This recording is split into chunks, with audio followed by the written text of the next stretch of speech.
bosses are the members of the legislature. And persnickety bosses at times, okay? But nothing can get done unless you work together as a team, and it's working for our state. So I want to thank my colleagues who are members of the legislature. Archie's a whole nother matter. I play golf with Archie. He's a sandbagger, just so you know. And it's outrageous the way you do that golf, Archie. I'll get you the next time. You know why Archie's such a great guy? Is because he's so humble. The good Lord has given him the gift of humility, and that's why we all love him. So give him another round of applause for Archie. Now, I don't have a teleprompter. I usually don't even use any notes, as for those that have been around me, but I have some things I have to tell you today. First of all, when I was here a year ago, 2 years ago, it's nice to talk about agribusiness and all that, but you have to have results. Where are we? Well, within the period of from January of 11 to August 12th, Empire Packing, 200 new jobs, $15 million investment to increase its case-ready meat production in the Cincinnati area. Dannon. I don't know if you've ever been down at Dannon. I've been down. I think it's the second largest yogurt producing operation in the world. I was down there with my friend Jim Zeringer, and they needed engineers. And I called Gordon. And they were all there. I said, where's President Gee? Can we get Dr. Gee on the phone?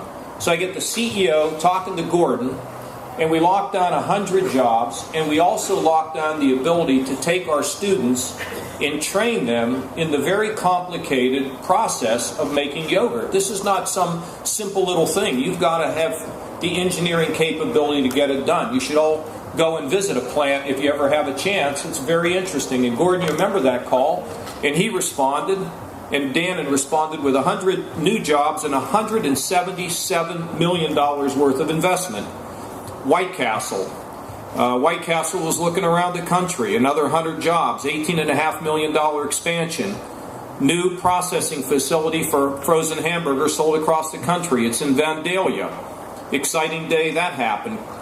Koch Foods, 390 new jobs, a leading poultry processor worldwide. One of 4 of the largest poultry processing companies in the U.S., adding new production lines in Fairfield. J.M. Smucker Company, another 100 jobs, and they just purchased a company going to move the operations to Ohio. It adds up to almost 2,000 jobs created, $731 million worth of investment, and Tom, as you know, when they make the investment, they're locking themselves down. They're not moving to Iowa, so forget it. And that's good news, and we have 28 pending projects. These are jobs. And this is in an area where we ought to be just like so pumped up because it's agribusiness. Jim Beakey, their colleague in the House, came to see me, and they want to run a STEM program in the city of Cleveland, in the Cleveland City Schools. You know why? Agribusiness. And it's catching on. And they're going to do an STEM agribusiness program right down here. Senator Widener has come and approached me. So I think we're gaining, we're winning, but we're just not there yet. I'm never satisfied. Never ever satisfied. And I tell you what we need, and I've been asking you to do this, and I want to ask you again, and that is, we have to take our agriculture operation, our ability to commercialize, our ability to do R&D. We need to coordinate it statewide. We need to work with the farm community, with the Farm Bureau, and we need to be on a constant search to tell people about what we have in Ohio and why they need to be located here and nowhere else. Can you help me on that? That's about jobs for our children. Secondly, our great asset is we now have a balanced budget. We have improved credit ratings, a credit outlook when the rest of the country's gone south. We are running a surplus of $500 million from 89 cents when I came here 2 years ago. And we are, instead of losing 400,000 jobs, we are now up 122,000 jobs, and we're the #4 job creator in America and #1 in the Midwest. And that's a good story to tell companies, because we are now safe for people to invest in our state and for people to come to our state. Let me also tell you that one of the things that we did for farmers, and something that really matters, is we killed the death tax. So you don't have to visit the undertaker and the tax guy on the same day. And that's something that you've all wanted for a long time. It's done. Again, I want to thank the Secretary of Agriculture for helping us on our drought problems. We were way out in front of this during the Ohio State Fair. We signed executive orders knowing that, and coordinating all the activity of our cabinet operations to make sure that farmers weren't going to be left standing out in the field with no help. And it was great that we could get the declaration. We've been very engaged in improving water quality in Grand Lake St. Mary's and Lake Erie. And we have to all work together as a community to make sure that that happens. And we are coordinating that, and Ohio State has been a big player. I also want to tell you that we have a new industry that is cropping up. It's not what people think it is at this point, because it's still small and it is still early. And that is our shale gas and our fracking. And I know that farmers have a great interest in that. Some people are paying you more for your land, to lease your land and to pay you royalties than you ever dreamt. I mean, it's amazing. But what you need to know is that we have been, and Tom, what you need to know is we have the toughest environmental regulations in the country. We've got the toughest regulations on the transport of gas through the high-pressure pipelines, the toughest regulations on gathering lines, the toughest regulations and transparency on fracking fluid, and we are on this every day.